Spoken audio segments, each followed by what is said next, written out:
Yeah, we had the opportunity to go over to Chapel Hill and play against a very, very good and physical UNC Chapel Hill team, and take my hat off to Coach Brown and his staff. Coach Brown's a class act and unbelievable person and one of the best in the business. So it was an honor to just be able to have an opportunity to strap it up and line up against this team. But came out, we preached all week to our guys about we need to have some early success. We can't get down to these people late against really good football teams. Be able to stack some plays, get the game into the second half. From there, try to make some plays to get into the fourth quarter. I thought our guys competed. We came out, we scored on the opening possession, 75-yard drive. Defense came out, had a big stop. So we had some momentum going. I thought our guys fought. We played well for 3 quarters, and then kind of got away from us a little bit in the fourth quarter. Their running game kind of took effect in the fourth quarter, but I was really pleased with my guys how they fought. A lot of good positive takeaway from the game. Got a lot of young guys, a lot of reps. Javion Martin came in the quarterback and played a whole lot, and I thought he played well. And then, a couple other guys I thought played really well. Malcolm Reed had an outstanding game. Chance Peterson played well. Then we had 2 freshman linemen, Ty Lawrence and Tyler Clark. 2 freshmen played on both sides of the ball. Both played O-line and D-line, which I hadn't seen done in quite a long time. But we did come up on short in the stick, but there's a lot of positives that come from the game. Obviously, we had a couple of turnovers that we gotta get cleaned up, and we had the ball on the 2-yard line, first and goal from the 2, and didn't get in. We had to settle for 3 points, but we were hoping that we could get in going to halftime down 3. But for us to shut that team out 2 quarters, I think was a big task, a big accomplishment for our defense. But overall, I thought we improved. I thought our guys played hard, and we'll work to get better this week. Got a big one this week. Coach Oliver, I wanted to ask you, first of all, on the condition of Walker. How's he doing? What's his outlook? We going to see him again? What can you tell us? Yeah, Walker is he's doing better. He's been seen by doctors and was with the trainers this morning. Did have was getting seen for a possible concussion during the game. So we thought it was best to go ahead and sit him for precautionary reasons. Obviously, first and foremost, we want to make sure our guys are healthy and safe. So we weren't going to risk him anymore. Then we had an opportunity to play the young kid, Javion Martin, this week. So Walker is day by day. We'll get updates daily about whether or not he'll be available for this weekend. And if I could go back to that game on inside the 5, obviously moving the football, obviously being able to get down into the red zone. Just what was it, and what is it that you're working on with your guys to be able to get it literally that last yard? Because that score would have made that game a lot different. Yeah, it's hard to run in between inside against those guys. They're stout up front, and their defensive line and linebackers are very, very good. So we tried to get the ball to the perimeter. We had a pass concept that was there. Guy dropped the ball. So we got to convert right there. We got to make the play. But they held us, and we had to settle for 3.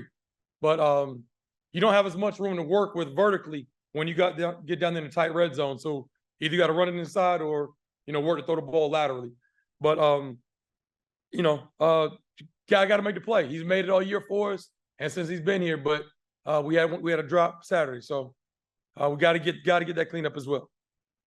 I guess my final question for now, before I turn it over, got one later, but I'll hold off on that. How do you take the good from this game? I know there's no, I understand there's the wins, but how do you take something from this game and not let this one bleed over into the next one? Because it's a pretty big one coming up with a rival. Definitely, win or lose, win a close one, lose a close one, win by a lot, lose by a lot. We put it behind us on Sunday. So regardless, we put that game behind us. It's good to see a lot of the guys have been in the building all day today. Today's their day off, but a lot of guys have been over in the building studying film for the game on this weekend. But we'll never let a team beat us twice consecutively back-to-back weeks. So that's the big thing with it. And, we could have came out flat after the loss to Elon and just, tucked our tail against Carolina. But, the character of our guys, that's, it's in us to fight, and that's what they're going to do. So they battled for 60 minutes, and and I thought we gave our best effort. Performance of the line, whether it was on offense or defense, I just felt like up front, you guys were able to get some strong performances from those guys. And so, could you just kind of talk a little bit more about what you saw from them and kind of the small victory that was kind of there in the trenches? Yeah, I mean, obviously, we're outmatched, outmanned up front. That's a big football team, a physical football team. They have everything you could possibly want for the practice facility and nutritional standpoint and strength conditioning. But my thing for the guys was just to go out here and fight. We're not going to go down here and lay down for these people. And I thought we did that. Offensively, those guys hadn't given up. I think that Minnesota only had 60 yards rushing against these people. And, we had more than that. I think we had 76 yards rushing, which isn't a lot, but if you're rushing more than a Big Ten team, I think there's something to be said about that. And then defensively, that Hampton kid, man, their running back, he's obviously one of the best backs in the country. And he'll be a first-round draft pick. Dude, he's unbelievable. And they are a very physical group. They want to run the football. That's who they are. That's what they do. They average about, I think, 230 yards a game rushing. So, we had our work cut out for us. And I thought on both sides we fought. We fought on both sides of the ball. We had to move some offensive linemen to defensive linemen. Like I said, the two young men, the Lawrence and Clark, both of those guys played, and they were in high school this time last year. But I was very pleased about the effort up front. Gotcha. And just one last question real quick, just in case Walker isn't available this weekend, talking a little bit about Javion, how do you kind of set him up to be successful moving forward, at least this weekend? Do you kind of change plays to kind of fit his strength, or do you kind of keep things the same and kind of help him kind of raise to that level? I don't know if that makes sense. Yeah, well, it was, I'm not sure who we evaluate our guys daily. And Quest Powell had been our number 2 guy, and it was a battle with him and Josh Jones and Javion. So it was really a 3-man battle for that second team quarterback position. This past week, I thought Javion had an outstanding practice at scout team, and he was doing a really good job at scout team, and we didn't move him up, with the one offense until I think Thursday. So, we kind of evaluate these guys daily, and whoever I think is hot is who's going to play. So we'll have another quarterback battle this week, and all 3 of those guys will get reps, and we'll try to figure it out. But I think to answer your question, the O-line has to help. We got to protect, give them time to throw the ball.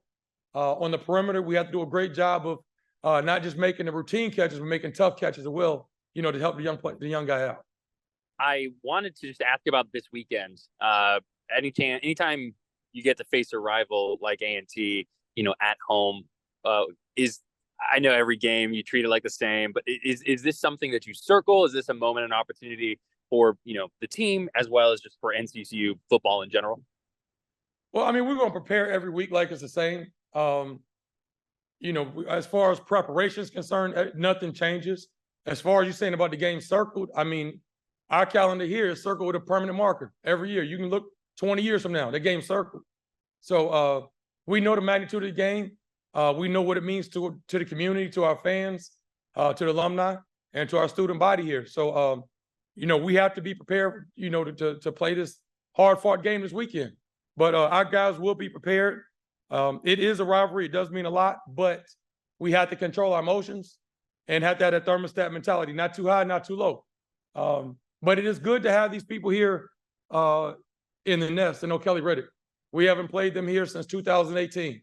And if I could, one more. 3 games into the season now, how do you feel like this team has created an identity? How do you feel like this unit in general has really started to become their own group? Definitely. We spoke about this all off season, and we knew that this is a totally different team than it was last year. I think we have about 56, I think, underclassmen on the team, and 40 of them played last week. So it's a new team, a lot of new faces, and we're relatively young. Still, I guess, kind of searching for that identity a little bit. I will say that I think we have good team speed. We're a fast team, and I think that we're physical. We're just working to try to clean up some little things here and there that's keeping us from being a great team right now. But I think I have seen progress every week, and I think if we continue to do that, we can be a good football team.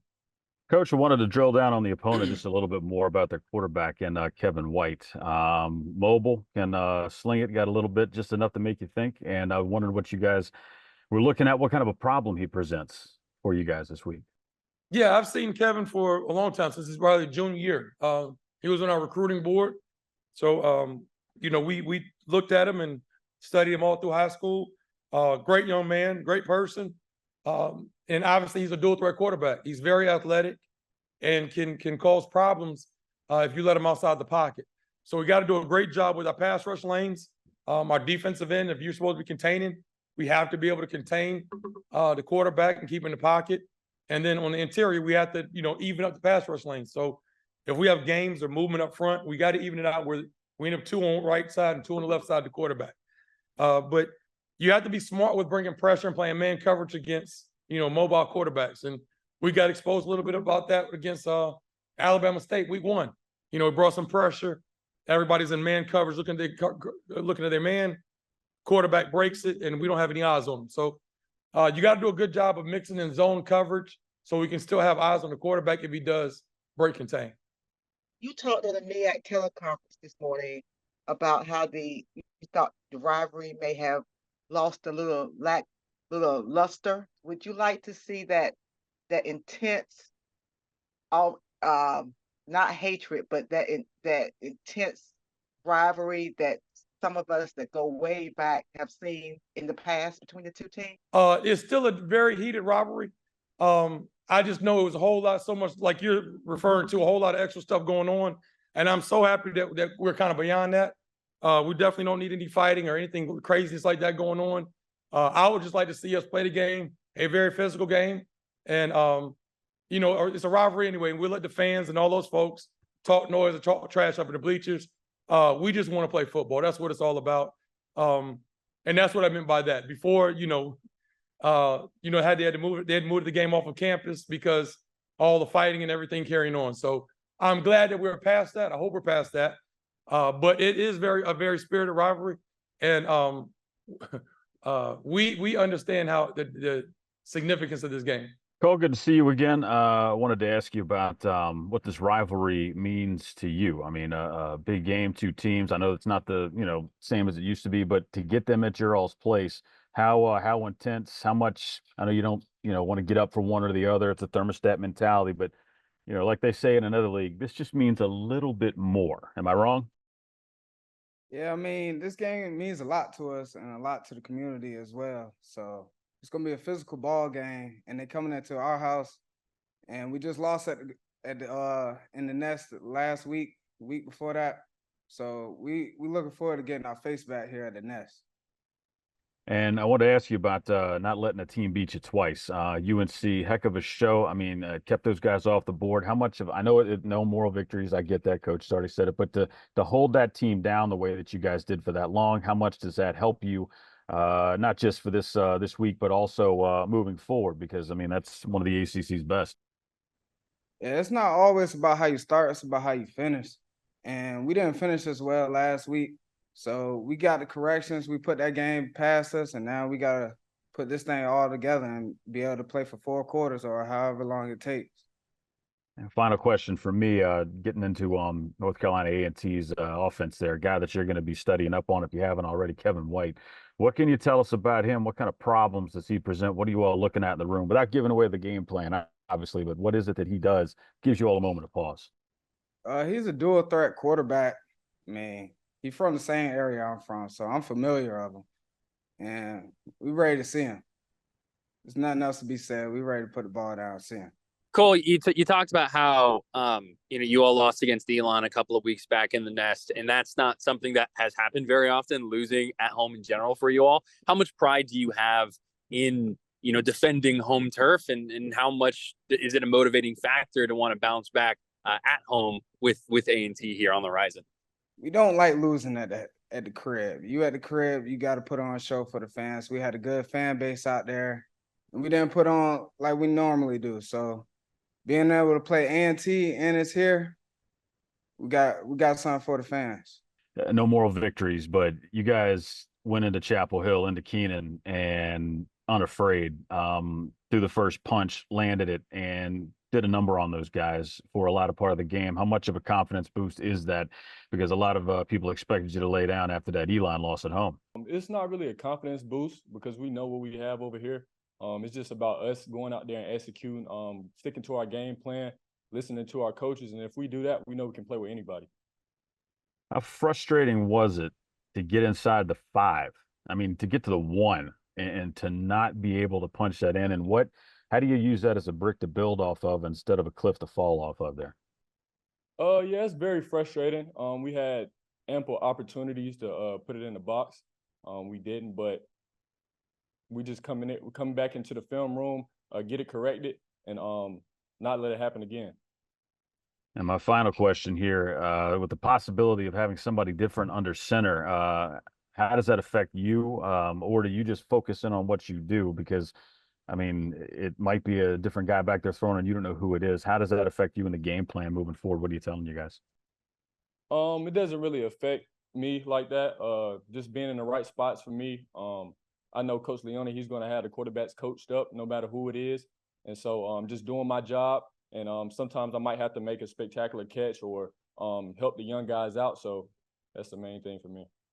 With you all lost, home against Elon 2 weeks ago, and losing in the nest is not something that happens very often for you all in general. So when you take that, going back to a home game now, and you also add in the fact that A&T is such a rivalry, what kind of excitement is there to defend the nest this weekend? Yeah, it's a lot of excitement. We know the fans wanted us to put on a show a couple of weeks back. We didn't have the outcome that we wanted, but this week I feel like we bounced back. We got the corrections made. We made a lot of improvement, but A&T coming up, it's going to be a rivalry game. It's going to be physical, fast, and we got to get the fans what they want to see.